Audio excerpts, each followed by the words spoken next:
안녕하세요. 매일묵상. 오늘은 창세기 26장 1절부터 11절 말씀 보도록 하겠습니다. 창세기 26장은 이제 이삭 이야기입니다. 사실 이제 어제까지만 해도 야곱 에서 이런 이야기가 있었고, 이삭 이야기는 이제 별로 없었잖아요, 사실은. 근데 이제 사실 성경에 보면 창세기에는 이삭 이야기가 별로 없어요. 어떤 학자는 이렇게 얘기한 적이 있어요. 이삭을 가리켜서 위대한 아버지의 평범한 아들이고, 위대한 아들의 평범한 아버지일 뿐이다, 이렇게 얘기한 적이 있는데, 이삭이 안 위대하냐, 그건 잘 모르겠습니다. 네, 아브라함이고 야곱이고 위대하다기보다는 평범한 사람이죠. 그리고 하나님의 은혜를 받은 사람이죠. 마찬가지로 이삭도 그렇습니다. 오늘 그런 모습이 잘 나오거든요. 1절부터 내용을 한번 살펴볼게요. 아브라함 때 첫 흉년이 들었더니 그 땅에 또 흉년이 들매. 자, 혹시 기억하시나요? 아브라함이 처음 부르심을 받았을 때요, 흉년이 들었어요. 그래가지고 부르심 받고 나서 얼마 안 돼서 흉년이 들어가지고 바로 애굽으로 내려가거든요. 그래서 거기에서 첫 번째 아내 팔아먹고 막 이런 바로한테 그런 사건이 있었거든요. 기억나시는지 모르겠어요. 근데 이제 이삭 때도 또 흉년이 들어요. 근데 흉년이 들면 힘들어요. 진짜 먹고 살 게 없기 때문에 기근이라는 건 굉장히 무서운 일이었습니다. 사실 현대인들, 특히 현대에서 한국 사회에서 살고 있는 사람들은 이 기근을 경험해 본 적이 없죠. 근데 이제 어쩜 굉장히 고통스러운 상황인 거죠. 그 상황에서 이삭이 그랄라는 곳으로 갑니다. 근데 그랄은 어디냐면 이제 가나안 땅의 경계예요. 밑이란 말입니다. 그러니까 애굽으로 가고 싶었던 거예요, 이삭도. 그래서 블레셋 왕 아비멜렉이라는 사람의 이름입니다. 이 아비멜렉이라고 하면은 여러분들 혹시 기억나실지 모르겠는데 창세기 20장에 이미 나와요. 아브라함이 두 번째로 아내 팔아먹었던 그러다가 이제 결국 혼났던 그 왕 이름이 아비멜렉인데, 똑같은 사람은 아니에요. 시간이 한참 지났기 때문에 똑같은 사람은 아닌데 다른 이름만 같은 아비멜렉입니다. 그래서 여호와께서 이삭에게 나타내 이르시되 애굽으로 내려가지 말고 내가 내게 지시하는 땅에 거주하라, 이렇게 말씀하십니다. 그러니까 애굽에 거의 다 왔어요. 애굽으로 가기 위해서 국경을 넘기 직전까지 왔는데, 남부까지 왔는데 하나님께서 나타나셔서 야, 애굽으로 내려가지 말아라. 내가 내게 지시하는 땅에 거주하라.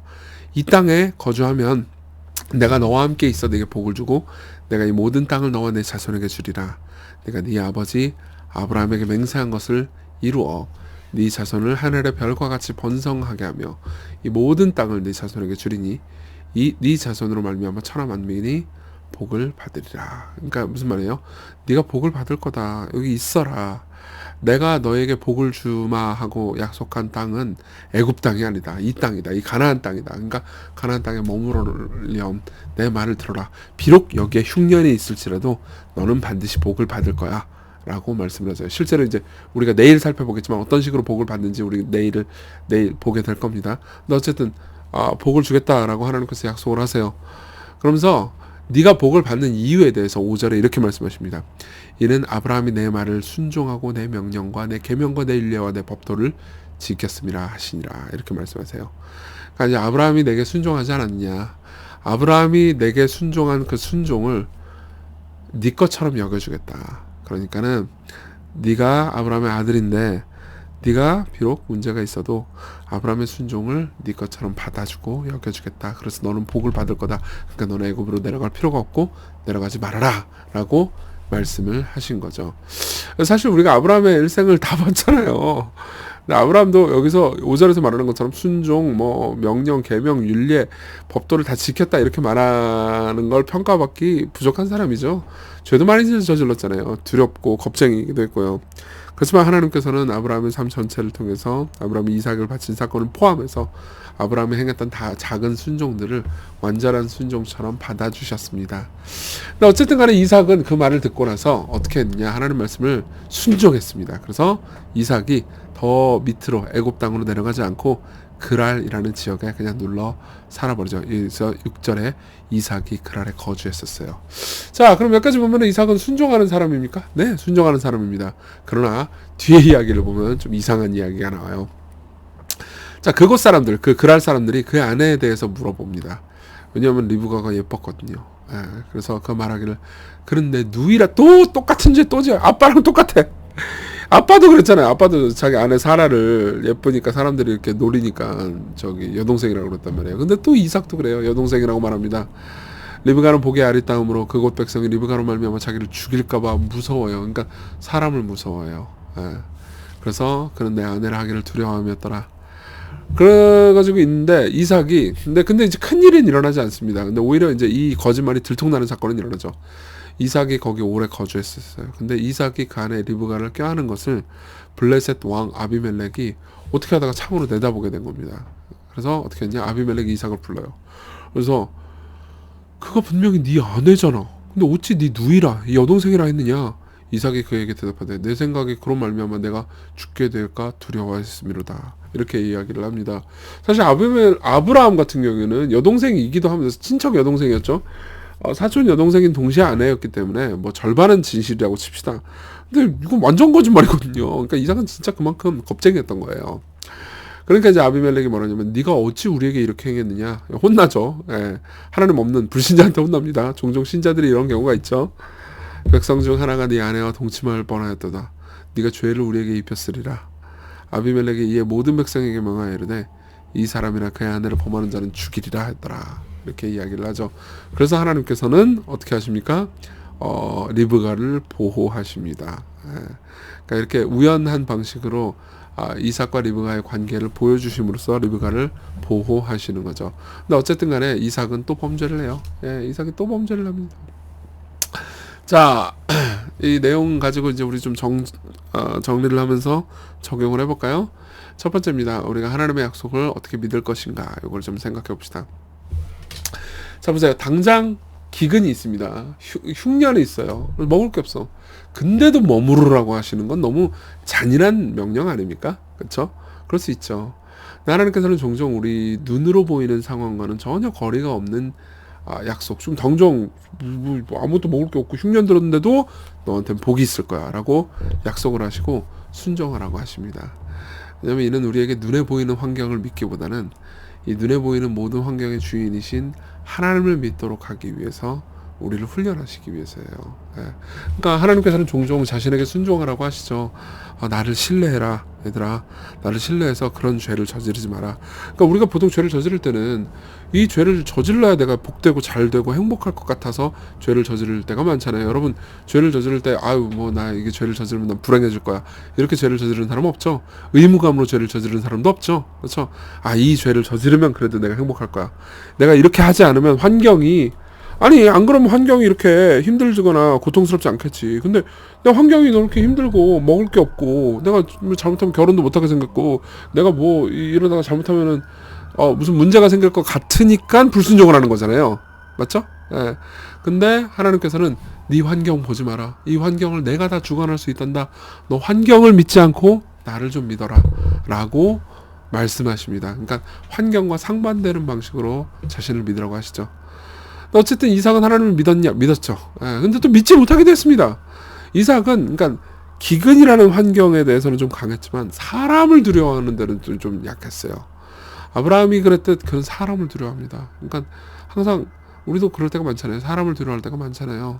근데 보세요. 사람을 두려워하면은 우리가 더 안전해질까요? 여러분, 두려움은요 우리를 안전하게 하지 못합니다. 예. 오히려 두려움은 우리를 더 큰 위험으로 빠뜨리는 경우가 많아요. 생각해보세요. 이삭이 두려워했기 때문에 결국은 아내를 리브가를 여동생이라고 속였잖아요. 그래서 여동생이 큰 위험에 빠지게 만들게 여동생이래, 죄송해요. 아내인 리브가가 오히려 큰 위험에 빠질 뻔했잖아요. 아브라함도 기억나시죠? 예, 죄가 또 똑같이 되풀이되면서 이 성적이 똑같은 거예요. 둘 다 아브라함이나 이삭이나 사람 두려워하는 어떤 그런 게 똑같은 거예요. 그러니까 이제 결국 어떻게 됐습니까? 사라는 위험해졌고요. 그리고 리브가도 이삭의 아내 리브가도 위험해졌죠. 예. 불신은 보호가 아니라 위험을 가져옵니다. 여러분, 내가 하나님 뜻대로 안 사는 것이 나를 안전하게 지켜줄 것 같잖아요. 예. 내가 돈을 쫓아야 내가 안전해질 것 같잖아요. 아닙니다. 여러분, 하나님을 신뢰하는 것만이 여러분을 안전하게 만듭니다. 둘째입니다. 하나님의 은혜를 믿는 삶을 살아가십시오.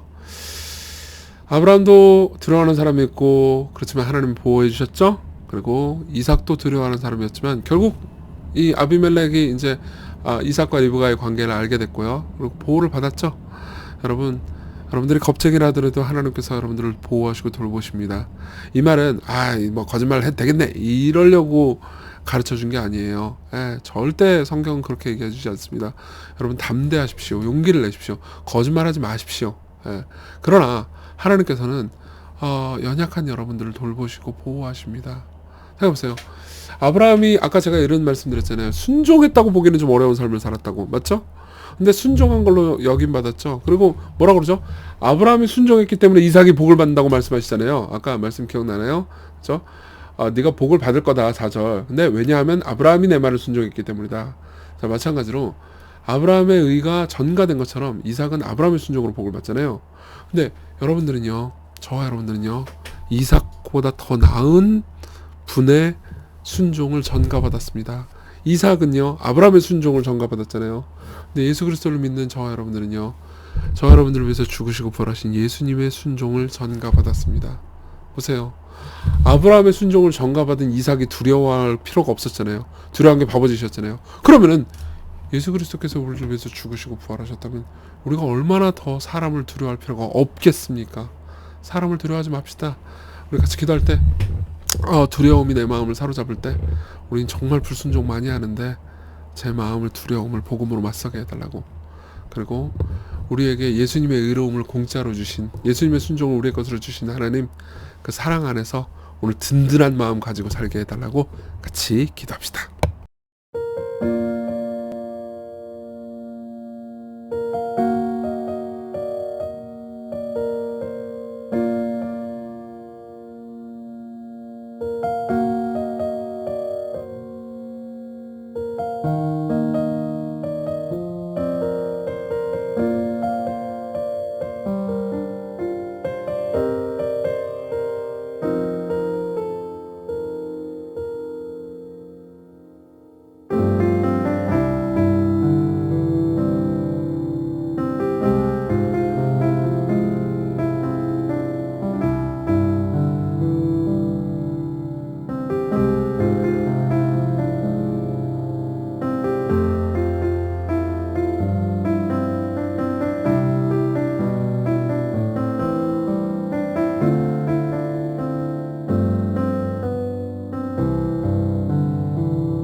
기도하겠습니다.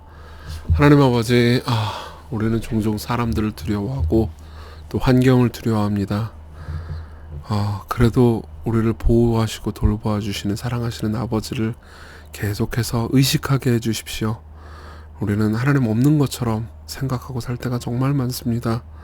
그러나 전능하신 하나님, 상황을 통제하시고 사람들을 통제할 수 있는 위대한 아버지가 우리와 함께 계시다는 것을 생각하면 담대한 마음이 듭니다. 우리 담대하게 당신을 따라 살게 해주세요. 예수님 이름으로 기도했습니다. 아멘. 오늘 은혜가 주는 담대함을 가지고 기쁘게 사셨으면 좋겠습니다.